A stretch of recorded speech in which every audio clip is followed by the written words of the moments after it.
오늘 말씀을 우리가 들을 때 성령님께서 역사하셔서 말씀을 통하여 여기 있는 한 분 한 분이 하나님을 만나시길 예수 이름으로 축원합니다. 사람은 살아가면서 세 개의 질문을 늘 하고 그 대답을 찾고 있습니다. 나는 누군가? 나는 왜 사는가? 또 사람이 죽으면 어떻게 되는가? 이런 질문을 하면서 거기에 대한 답을 찾고 살아갑니다. 그래서 사람은 태어나서 이 같은 질문을 하면서 그 답을 자기의 부모나 스승이나 책이나 또 종교로부터 찾아서 나 나름대로의 인생관과 세계관을 정립해 나가게 되는 것입니다. 그래서 이 정립된 세계관이 결국 그 사람의 현재와 미래를 결정짓게 되는 것입니다.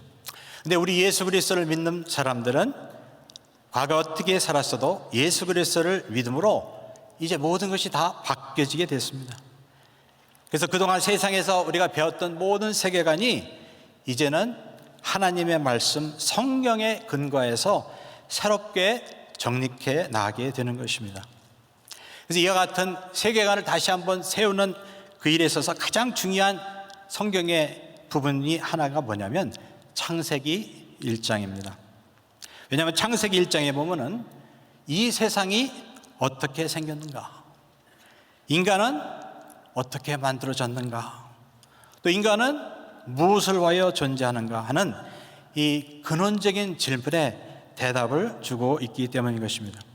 그런데 문제는 21세기의 많은 사람들, 특별히 예수 그리스도를 믿는 사람도 이 창세기 1장을 잘 알지만은 사실 문자적으로 그를 그대로 믿는 사람은 많지 않습니다. 1장에 대해 보게 되면 하나님이 천지를 말씀으로 6일 만에 창조하셨다. 그래서 이 사실을 많은 기독교인들은 그저 설화나 하나의 비유 정도로만 치부하고 믿는 사람이 많이 있습니다. 왜 그럴까 보면은 너무 이 세상에 살면서 세뇌를 당했기 때문에 그런 거예요. 그래서 우주 만물의 시작과 인간의 존재에 대한 그 같은 많은 세상의 관점을 그대로 갖고 심지어는 성경을 읽으면서도 그것을 완전히 받지 않는 경우가 많이 있습니다. 그래서 교회 역사를 보게 되면은 사람의 이성이 점점 발달하게 된 한 16세기, 17세기부터 인간은 성경에서 보는 우주의 기원과 인간의 기원에 대한 이 하나님의 가르침을 의심의 눈으로 보기 시작했습니다. 그래서 점점점 나가더니 어느 지경까지 됐냐면은 이제는 이성을 하나님의 말씀 위에 두기 시작했습니다. 그래서 유럽 교회를 보게 되면은 마틴 루터가 종교 개혁을 하고 거의 모든 독일 사람들이 루터 교회 신자였던 독일이 나중에는 거기에 신신하게 들어오고 하나님의 말씀을 어떤 초자연적인 것을 다 하나의 비유적인 것으로 여기는 그 같은 신학의 흐름을 완전히 받아들이더니 나중에는 1차 세계대전, 2차 세계대전을 일으키는 참으로 세상에 말할 수 없는 해악을 가져오는 그러한 국가가 되고 말았던 것입니다. 교회가 있지만은 교회 다니는 성도들이 진짜 하나님의 말씀을 그대로 믿고 그대로 따라가는 그 사람이 있었다면 결코 이러한 비극은 일어나지 않아도 됐을 것인데 하나님의 말씀의 권위를 의심하고 하나님의 말씀을 그대로 받지 않으니까 이와 같은 엄청난 비극이 생기게 된 것입니다. 그래서 현대 미국과 심지어는 한국도 이와 같은 자유주의 어떤 그런 자유신적인 신학적인 흐름이 많이 들어와 있습니다. 그래서 그들도 신학교를 통해서 많은 분들이 여기서 성경을 배우고 그리고 그 사람들이 나가서 목회하고 설교하면서 많은 경우 성경에 있는 그 내용들을 그대로 받지 아니하고 하나의 윤리적인 교훈 정도, 사회 참여의 어떠한 격려 정도만 받고 그렇게 설교하다가 교회가 죽어가고 하는 그런 것을 많이 볼 수가 있는 것입니다. 그래서 저는 오늘 1장 1절을 기초해서 1장의 내용을 살펴보면서 우리의 신앙의 그 이초를 다시 한번 세우길 원합니다.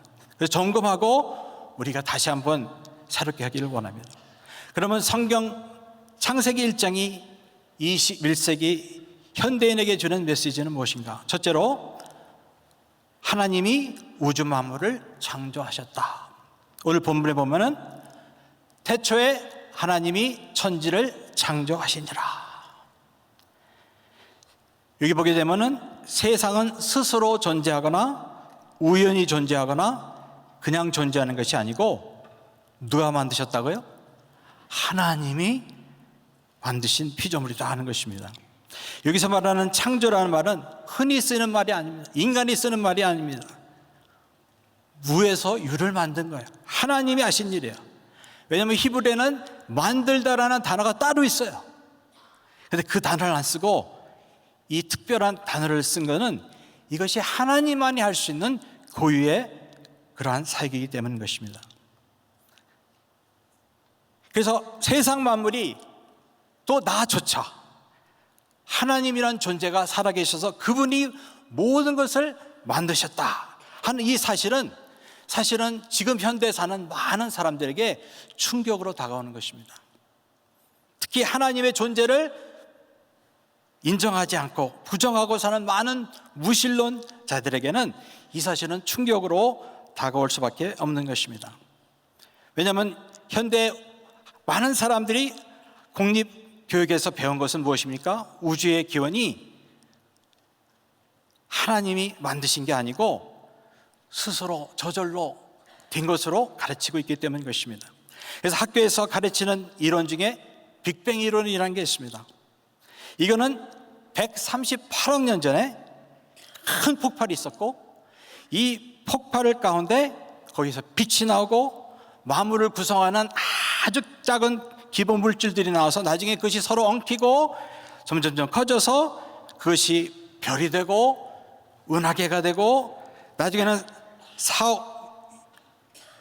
46억 년 전에 태양이 생기고 그 다음에 지구가 생겼다 이런 식으로 사람들은 믿고 있습니다. 그런데 신기한 것은 이것을 가르칠 때 되게 거의 그것을 진리로 받아들입니다.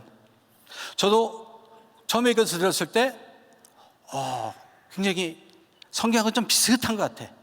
그래서 그냥 그대로 받아들였던 기억이 납니다. 특히 과학적인 지식이 없는 사람으로서는 다 과학자들이 이렇게 말한다는데 뭘 어떻게 대답하겠어요. 그래서 그것을 그대로 받아들였습니다. 그러나 나중에 성경을 진지하게 연구하다 보니까 성경을 진짜 믿는 사람으로서 이 빅뱅 이론은 성경과 양립하지 않는다는 것을 알게 되었습니다. 우선 성경은 하나님이 천지를 만드셨다고 했습니다. 어떠한 힘이나 어떤 우리가 할 수 없는 그런 어떤 작용을 통해서 한 게 아니고 하나님이 6일이라는 그 시간을 통해서 매일 다른 것을 만드셔서 천지를 창조하신 것이에요. 특별히 3일째라는 풀과 채소와 나무를 만드셨다고 그랬어요. 그러니까 벌써 그때는 지구가 있었던 거예요. 그때 4일째 뭘 만드셨냐? 주님은 4일째 낮을 주관하는 태양과 밤을 주관하는 달을 만드셨다. 또 별을 만드셨다. 근데 이것을 보게 되면 완전히 빅뱅 이론과 틀린 거예요. 빅뱅 이론은 별이 먼저 생기고 또 태양이 생기고 거기에서 지구 생기고 달이 생기고 이런 식으로 설명하는데 성경은 뭐라고 했어요? 지구가 있었고 또 3일째는 풀과 채소와 나무가 있었고 4일째 가서야 태양이 있었고 달이 있었고 별은 오히려 지구보다도 나중에 생긴 걸로 말하고 있다는 것이에요. 성경을 믿든지 빅뱅을 믿든지 여러분에게 달린 거예요. 나 같으면 성경을 믿겠어요. 많은 사람이 속습니다. 좀 비슷하고 성경하고 비슷한 것 같으니까 이렇게 진리인 것처럼 생각하지만 따지고 보니까 이 빅뱅 이론이야말로 하나님의 창조하신 그 창조주님을 애초부터 무시하고 나가는 이론이었던 것을 볼 수가 있습니다. 또 일정한 창조 과정이 6일 만에 끝났다고 그랬죠. 빅뱅 이론은 138억 년이 걸렸다고 그랬어요. 이것부터 문제예요, 사실. 왜냐하면은 여기 날이라는 거, 6일, 날이라는 것은 히브리 말로 24시간이라는 말이에요. 특별히 다른 어떤 거기에 구체적으로 명시하지 않는 24시간으로 우리가 해석합니다.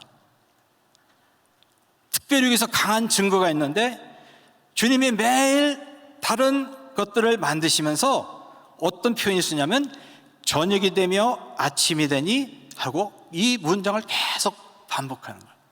이게 뭘 말합니까? 여기서 날이라는 것은 저녁과 아침이 있는 24시간이라는 말이에요. 그러니까 빅뱅을 실명하는 사람처럼 하루가 수억 년이 될 수 있고 수백만 년이 될 수 있다, 이렇게 말하는 것은 성경적으로는 아니라는 거예요. 만약에 이것이 수억 수백만 년이라면 하나님은 수십억 년 이걸 통해서 창조하시고 한 수억 년 안식한 거예요. 그리고 인간들한테 내가 수십억 년이라고 수억 년 때 안식했으니까 너희들도 6일 일하고 하루는 쉬어라, 이렇게 말하는 건데 이상한 그런 계명이 되어버린 거예요.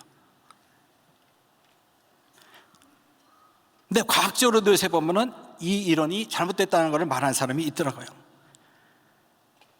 특히 우주의 법칙 중에 하나가 제2의 열역학적 법칙이 있는데, 이거는 모든 만물은 시간이 지나면 질서에서 무질서의 상태로 바뀐다는 거예요.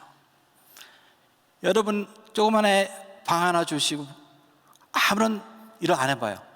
무질서하게 되죠. 만물이 다 그렇다는 거예요. 근데 이 빅뱅 이론은 여기에 어긋나는 거예요. 완전히 거꾸로 가요.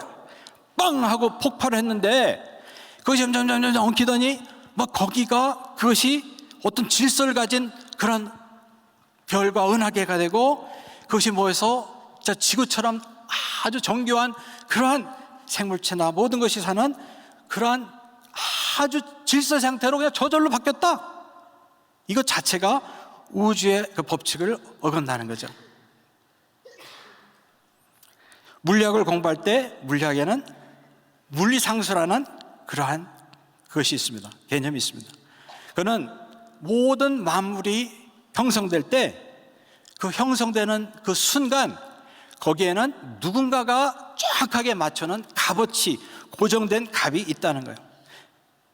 예를 들어서 우리가 아는 온 우주는 원자라는 아주 조그마한 그런 알갱이로 되어 있다고 그랬죠. 근데 원자는 또 파보게 되면은 그 안에 플러스 값이 있는 양성자와 그를 감싸고 있는 중성자와 밖에를 뺑뺑 돌고 있는 전자라는 게 있어요. 플러스 마이너스가 이퀄 제로예요. 근데 참 신기한 것은 이것이 반대 극인데 꽝하고 서로 합치지도 않고 그렇다고 밀쳐갖고 그냥 떨어지지도 않고 어떻게 그것이 정확하게 값이 맞춰서 그 정확한 그런 디스턴스를 가지고 계속 존재한다는 거예요. 그러니까 이것이 하나가 그게 상수라는 개념이거든요. 그러니까 이와 같이 누군가가 정확하게 맞추는 그것이 우주에 한 50개나 되는 상수가 있다는 거예요. 그러니까 그것이 하나하나가 누군가가 정확하게 맞춰주지 않으면 조금이라도 왼쪽이나 양쪽으로 하면은 우주 자체가 존재하지 않는다는 것입니다. 누가 했을까? 또 우리가 살고 있는 이 지구만 해도 너무나 우리는 그걸 볼 수 있어요. 누군가가 이 지구를 너무나도 사람 살기에 생명 존재하기에 좋게 만든 거예요. 우리가 흔히 아는 게 태양이 지구와의 관계에 있어서 5%만 가까이 있어도 우리는 다 타버리는 거예요. 수증기가 존재할 수 없습니다. 다 말라버려요. 반대로 5%만 멀리 존재해도 다 얼음이 돼서 생명이 존재할 수 없다는 것입니다. 그뿐만 아니라 지구가 쫙 기울어져 있죠. 또 자전하는데 그 자전의 속도가 아주 우리 인간 생물 살기에 좋게 만들었어요. 또 지구의 중력의 그 세기가 정확하게 우리에게 필요한 대로 돼 있고, 또 달이 그 크기와 달의 그 궤도와, 또 어떤 사람은 그런데 이 목성의 존재도 그렇다는 거예요. 만약에 목성이 없었으면은 지구의 표면은 마치 달의 표면처럼 곰팡이가 된다는 거예요. 혜성이니 그런 것들이 막 와갖고 지구에 덮치는 바람에 생명이 존재할 수 없는데, 목성이라는 엄청난 존재가 있어갖고 그것이 올 때 싹 끌어갖고는 지구에 못하게 한다는 거예요. 이런 걸 하나 보면서 참 이 모든 것이 만물의 우주가 진짜 특별히 이 지구가 우리가 사는 이 지상이 인간의 생존과 번역에 딱 좋게 정확하게 맞춰져 있는 거예요. 이게 우연이 아니라는 것입니다. 그래서 어떤 영국의 수학자 로저 페노즈라는 사람이 이 우주가 정확하게 설계에 대해서 이게 존재할 수 있는 확률을 나름대로 여러 가지 조건을 맞춰서 계산을 해봤어요. 근데 그 결과를 보니까 읽기조차 힘들어요. 한번 볼까요? 안 왔나? 왜? 우리 올리기도 쉽지 않잖아요, 그죠? 그게 얼마나 적냐면 10의 10승에 123승, 그러니까 세 숫자가 되는 거예요. 근데 그런 거 우리가 잘 못 보죠. 하도 그 공지의 숫자가 123개나 되니까 그냥 10에 10에 10, 123승이에요. 세 개를 해야 돼요. 그러니까 한마디로 말해서 이거는 확률적으로 이런 지구가 존재하고 사람이 존재한다는 게 그냥 확률만 따지고 본다면 불가능하다는 거예요. 여러분이 이 자리에 와서 이 자리에 앉아서 예배드리는 이것이 확률적으로는요 불가능하다는 거예요. 누군가가 계획했고 여러분을 오늘까지 존재하게 했다는 거예요. 이 숫자는 우주 안에 온 원자의 수보다도 많다는 것입니다. 1859년에 다윈의 종의 기원이라는 책이 출간되는데 사람은 생각하기를 조그마한 그런 세포가 점점 진화돼서 아주 복잡한 그런 기능을 가진 그런 짐승이나 인간이 있다고 가르쳤습니다. 근데 이 진화론 자체가 하나님이 창조하신 사실을 부인하는 거예요. 왜냐하면 오늘 1장에 보게 되면은 하나님이 풀과 채소와 나무를 만드실 때 종류대로 만드셨더라. 또 물고기와 새를 21절에 만드실 때도 종류대로 만드셨더라. 그리고 인간을 6일째 만드시고 인간은 하나님이 남자와 여자로 만드셨습니다.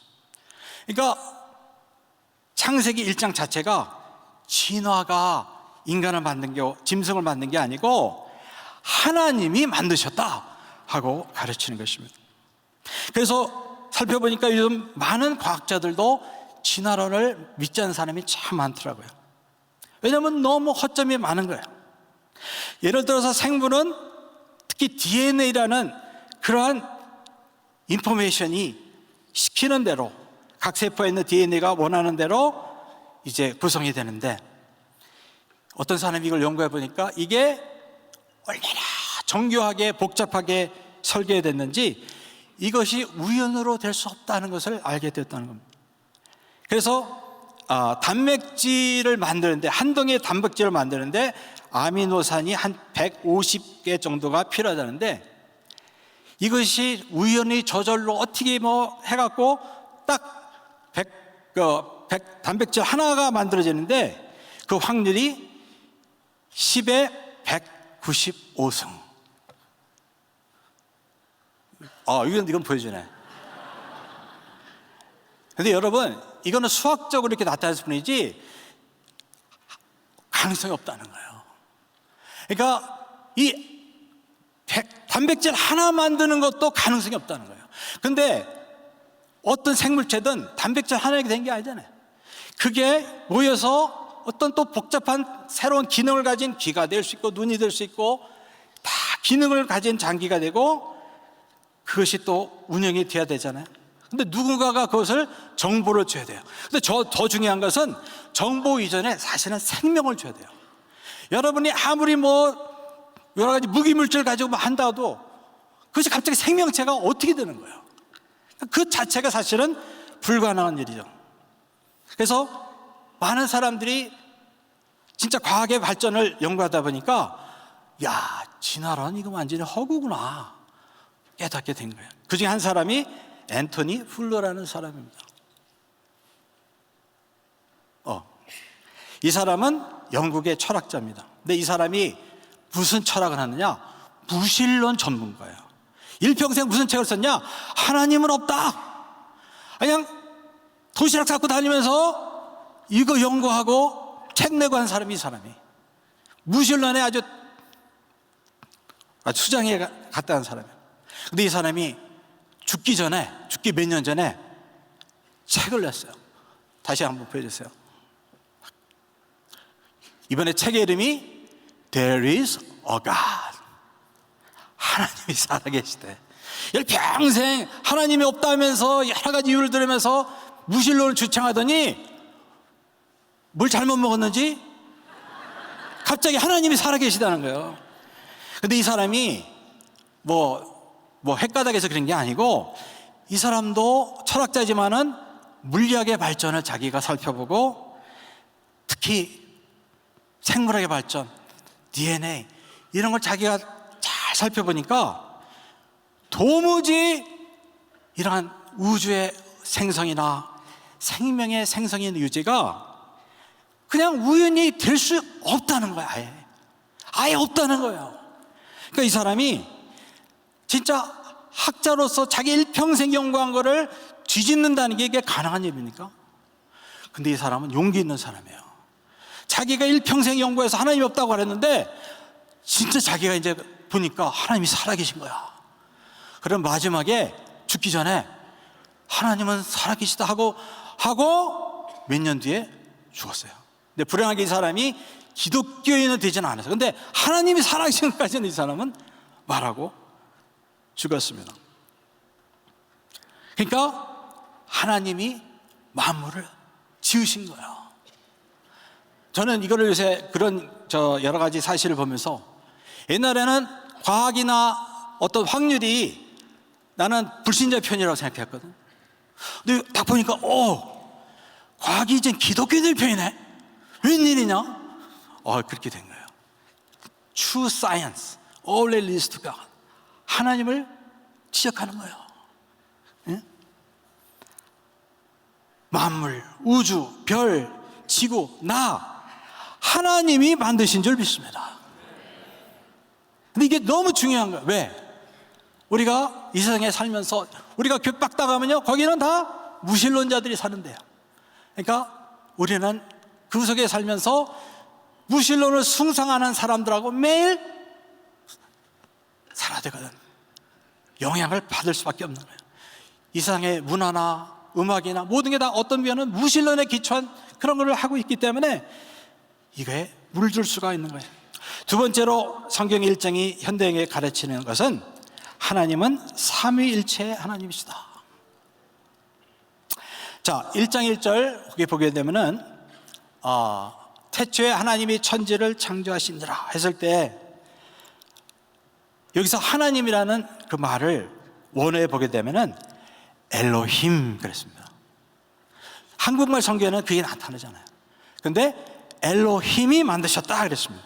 근데 엘로힘은 엘이라는 하나님의 복수형이에요. 그러니까 어떻게 여러 하나님이 만드셨다 이런 식으로 될 수 있어요. 또 더 이상한 것은 엘로힘이라는 복수의 명사가 되어 있는데 그 동사는 단수 취급해요. 그래서 복수 취급은 바라우라고 해야 되는데 바라 하면서 단수 취급하게 되는 거예요. 그러니까 명사는 복수인데 동사는 단수예요. 이걸 통해서 여러분 깨닫는 게 있습니까? 이게 나중에 보면은 신약에 보면은 하나님은 삼위일체 하나님구나 하는 것을 이렇게 증명이 되는 거예요. 하나님은 첫째 날부터 하나님은 천지를 창조하실 때 말씀을 통해서 창조하셨어요. 가라사대 하면서 말씀이에요. 그리고 2절에는 하나님은 거기에 하나님의 신으로 나타납니다. 땅이 혼돈하고 공하며 흑암이 깊음이 있고 하나님의 신은 수면에 운행하시니라. 그런데 하나님의 말씀에서 이 말씀은 그냥 하나님의 말씀 정도가 아니고 나중에 보니까 이분이 제 인격의 하나님이라는 걸 알 수 있습니다. 요한복음 1장 1절에 태초에 말씀이 계시니라. 태초에 뭐가 있다고요? 말씀이 계시니라. 이 말씀이 하나님과 함께 계셨으니 이 말씀은 곧 하나님이시니라. 그가 태초에 하나님과 함께 계셨고 만물이 그로 말미암아 지은 바 되었으니 지은 것이 하나도 그가 없이는 된 것이 없느니라. 말씀, 하나님의 말씀 되신 그분이 예수님인데, 예수님이 창조 때 하나님의 영과 하나님 아버지와 만물을 창조하셨다는 것이죠. 그래서 26절에도 하나님은 복수로 소개됩니다. 하나님이 가라사대 우리의 형상을 따라 우리의 모형대로 우리가 사람을 만들고, 우리 그러잖아요. 그러니까 창조 하나님은 어떤 분이신가? 삼위일체 하나님. 그러니까 삼위일체 하나님이 아닌 거는 다 거짓말이라는 거예요. 무슬림, 불교, 힌두교, 유대교, 여화증인, 몰몬교, 통일교, 신천지 다 삼위일체 하나님을 믿지 않을 뿐더러 배격해요.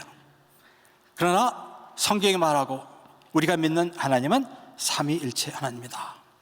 예수님은 삼위일체 하나님으로 복음을 전하라고 우리에게 명령하셨습니다. 마태복음 28장 19절. 그러므로 너희는 가서 모든 족속으로 제자를 삼아 아버지와 아들과 성령의 이름으로 세례를 주고. 제가 작년에 파나마를 가니까 파나마 그 정글 7시간 배 타고 들어가는 그 정글에 교회가 있더라고요. 근데 알고 보니까 지저스 온리 교회예요. 그러니까 성부 하나님도 안 믿고 성령 하나님도 안 믿고 무조건 지저스가 하나님이에요. 어떻게 보면 이게 진짜 헷갈리잖아요. 그런데 여기 보면 뭐예요? 잘못된 거야. 삼위일체 하나님인데 지저스 온리 하나님. 그래서 우리가 막 예배를 드리면 거기서도 막 음악을 시끄럽게 들어가고 방해하고요, 막 그랬습니다. 그러니까 우리가 진짜 이 21세기에 어떤 사람, 좋은 게 좋은 거지, 하나님 같은 하나님 됐지 하고 이 삼위일체 하나님을 우리가 주장하지 않으면 사실은 우리는 잘못된 하나님을 믿게 되는 거예요. 우리가 더욱더 삼위일체 하나님을 주장하고 믿어야 되는 것입니다. 세 번째로 성경 첫 장은 뭘 가르치냐? 내가 누구며 어떻게 살아가는지를 보여줍니다.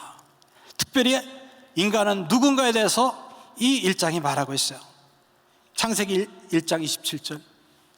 하나님이 자기 형상 곧 하나님의 형상대로 사람을 창조하시되 남자와 여자를 창조하시고. 하나님은 인간을 단지 다른 짐승과 같은 레벨로 만든 것이 아니고 하나님의 형상을 지닌 존재로 만드셨다. 그래서 다른 말로 인간을 만물의 영장이라고 합니다. 예수님도 너희가 많은 참새보다 귀하니라 하면서 짐승과 같은 레벨에 두지 않았어요. 인간은 예수 그리스도를 믿지 않는 사람이라도 하나님 보시기에 귀하다, 하나님의 형상을 가진 존재다 하는 것입니다. 그래서 그것은 무슨 의미가 있느냐? 인간은 짐승과 달리 영을 갖고 있어요. 하나님이 인간을 만드신 다음에 코에 생기를 부르시니 생명이 된지라. 또 인간에게는 언어가 있습니다. 우리는 언어 가지고 많은 일을 합니다. 또 인간은 생각할 줄 아는 거예요. 이게 바로 하나님의 형상대로 지음을 받았기 때문에 하나님이 주신 특권입니다. 또 인간은 하나님이 에덴 동산에 늘 찾아오셔서 교제했어요. 인간은 애초부터 하나님의 손에서 창조했을 뿐더러 날마다 하나님과 만나고 교제하면서 생명을 얻고 기쁨을 얻고 살아가는 존재를 줄 믿습니다. 우리가 하나님께서 우리를 만드시고 먼 나라로 간 게 아니고, 인간은 그 하나님과 매일 같이 교제하고 살아갈 때 삶의 가장 보람과 기쁨과 능력을 경험하게 된 줄 믿습니다. 인간은 하나님의 생명, 하나님의 사랑, 하나님의 관심을 받으면서 살아가도록 창조가 된 영원한 존재인 것입니다. 그래서 우리에는 영혼을 사모하는 마음이 있는 것입니다. 그런데 고대 사회는 이런 개념하고 너무 멀어요. 특히 여자나 노예나 어떤 신체적으로 무슨 문제가 있거나 이런 사람들은요, 사람 취급을 하지 못했어요. 그러나 하나님은 그렇게 말씀하지 않아요. 하나님의 형상대로 지음받은 자다. 그래서 하나님은 모든 인간을 그렇게 리스펙트 해 주십니다. 현대도 인간은 인간이 가진 소유나 어떠한 재산이나 어떤 기능에 의해서 그 사람을 평가하기가 너무 쉬워요. 그렇지 않은 사람은 그냥 사람찍도 않은 경우가 있다 이거예요. 근데 하나님은 그렇게 사람을 대하지 않습니다. 왜냐하면 인간은 신자든 불신자든 하나님의 형상대로 지음을 받은 존재다. 그래서 영국과 미국에서 노예 해방이 있었을 때 가장 주동이 됐던 사람이 이 사실을 믿는 개신교 성도들이었어요. 그래서 그들이 나서서, 영국은 윌버포스, 미국은 아브라함 링컨, 이런 사람들이 나서서 노예를 해방합시다. 그렇게 해서 노예가 해방된 거예요. 또 인간은 어떻게 살아가느냐 하는 대답을 줍니다. 어떻게 살았냐? 첫째, 말씀을 따라 삽니다. 1장 4절, 그 빛이 하나님 보시기에 좋았더라. 이 좋았다는 말이 계속 반복이 됩니다. 이 말은 무슨 말이냐면 태초부터 하나님이 좋다고 하는 기준이 따로 있다는 거예요. 전지전능하시고 모든 것 주권자이신 하나님이 가지고 있는 영적이고 윤리적인 기준이 있었다는 거예요.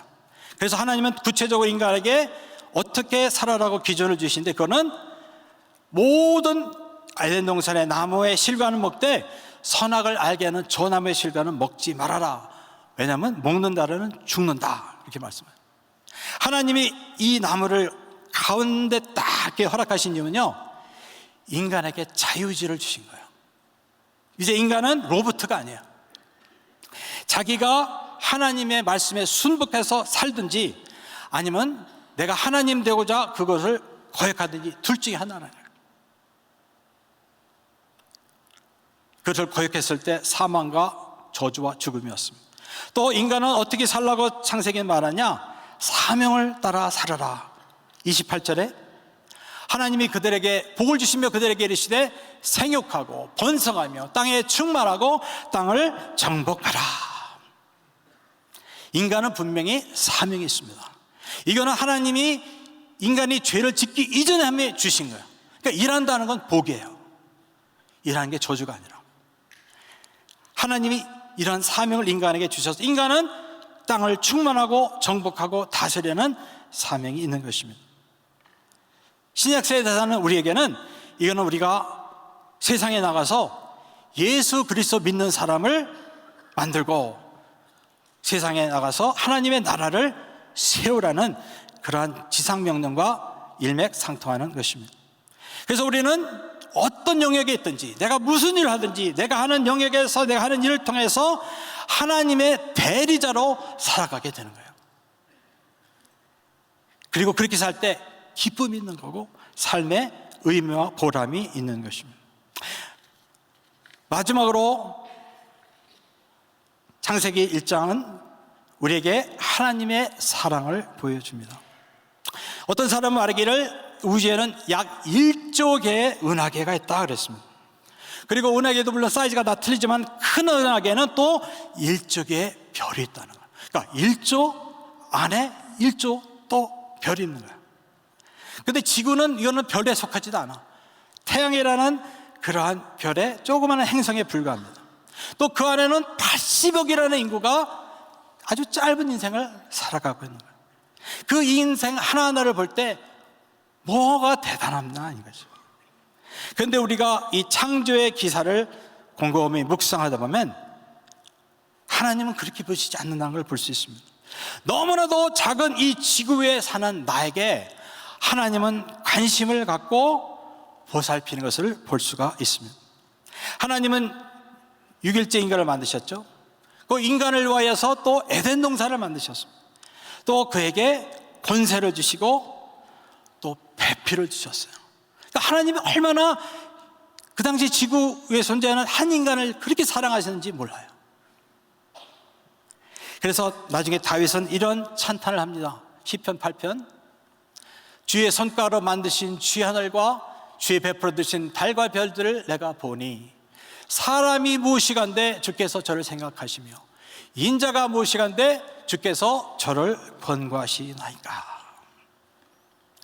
하나님은 천지를 만드시고 통치하실 뿐더러 지금 이 순간에도 내가 그 안에서 숨을 쉬고 하루하루를 살 수 있도록 지금도 은혜로 역사하시는 줄 믿습니다. 내가 음식을 먹고, 내가 옷을 입고, 운전해서 기고, 가족과 같이 즐기고, 친구 만나고, 교회를 주시고 하는 이 모든 것들이 우연이 된 게 아니고 하나님의 선물인 줄 믿습니다.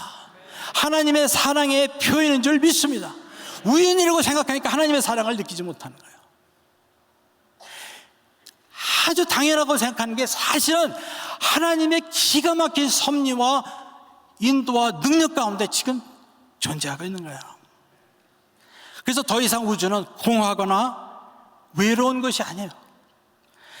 우주는 인간을 위하여 하나님이 정확하게 값을 딱 고정해서 만드신 하나님의 마스터피스, 걸작이고 그 안에 내가 걸작으로 태어나서 살아가는 줄 믿습니다.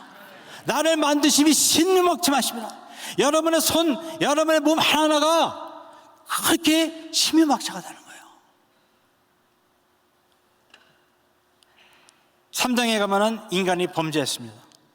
그래서 하나님은 당장 여인의 후손을 약속하세요. 여인의 후손은 왜 옵니까? 죄진, 지옥 갈 인류를 위해서 구속자로 오시는 거예요. 그래서 그 여인의 후손으로 오신 분이 인류를 죄 가운데 구속하셨다 약속하셨는데, 예수, 우리의 하나님, 오늘 보게 되면 천지와 만물을 지으신 그 제2 하나님, 성자 하나님이 직접 여인의 후손으로 이 땅에 오셔서 여러분과 나를 위하여 자기를 희생하셔서 우리를 구원하신 줄 믿습니다. 그게 바로 하나님의 사랑의 극치인 거예요. 갈라디아서 2장 10절, 내가 그리스도와 함께 십자가에 못 박혔나니 그런즉 이제 내가 산 것이 아니요 오직 내 안에 그리스도께서 사신 것이라. 이제 내가 육체 가운데 사는 것은 나를 사랑하사 나를 위하여 자기 몸을 버리신 하나님의 아들을 믿는 믿음 안에서 사는 것이라. 바울은 그리스도가 나를 사랑했다 그랬어요. 우리를 사랑할 정도가 아니고 나를 사랑하서 나를 위해서 자기 몸을 버리셨다 그랬어요. 여러분도 같은 고백을 할 수 있습니까? 여러분 한 사람을 위해서 주님이, 예수님이 자기 몸을 버리신 것을 믿습니까? 믿습니까? 대단한 믿음이네요. 할렐루야. 여러분 이걸 믿는 순간요, 사실 여러분의 인생의 모든 게 다 해결되는 거예요. 아니 그렇게 대단한 하나님이 자기 몸을 그렇게 부수면서 여러분 한 사람을 사랑하셔서 희생했는데 나머지 문제에 될 게 솔직히 뭐가 있겠습니까? 죽으면 천국 가면 되는 거죠. 21세기의 무신론자들의 문제가 뭐냐? 허무입니다. 그들은 무신론자이기 때문에 하나님의 존재를 믿지 않습니다. 모든 것이 우연이고 모든 게 그냥 잠깐 있다 가는 세상이에요. 그들의 세계는 허무주의에 빠졌습니다. 인생이 허무하고 삶이 허무하고 하는 일이 허무해요. 또 이 세상에는 많은 고통과 번민거리가 있습니다. 또 현대인의 문제는 외로움입니다. 군중성에 오히려 외로운 거예요. 많은 사람이 있는 것 같은데 내 친구는 없어. 또 우주의 어떤 그러한 현대 그런 우주에 갇히는 거 그대로 보니까 나라는 존재는 너무 무가치해. 그러니까 현대인이 참으로 내적으로 괴로운 거예요. 그런데 창세기 1장 1절은 뭐라고 말합니까? 하나님이 만물 나를 만드셨다. 나는 우연의 산물이 아니다. 창조주, 조물주가 이 세상을 만드시고 나를 만드셨다. 그 하나님은 삼위일체 하나님입니다. 하나님은 인간을 만드시되 사랑의 대상으로 만드시고 주님을 대신하여 세상을 통치하는 통치자로 만드시고 모든 것을 완벽하게 지으셨다. 비록 아담과 이브가 하나님을 배반한 뒤에도 하나님은 스스로 여인의 손으로 오셔서 자기를 희생하셔서 나를 구속하셨다. 그래서 우리는 바울처럼 이 하나님의 사랑을 경험한 데는 그 하나님의 사랑을 믿는 믿음으로 사는 줄 믿습니다. 그것이 삶의 이유요, 기쁨이요, 능력이요, 목적인 줄 믿습니다. 이 창세기 1장은요, 그러므로 21세기 인류에게 삶의 가치와 삶의 목적과 삶의 힘과 삶의 방향을 주는 거예요. 그러므로 오늘 말씀을 통하여 창조주의 그 사랑, 구속주의 사랑을 꼭 믿으시고 믿음으로 날마다 승리하시는 저는 되실 예수 이름으로 축원합니다.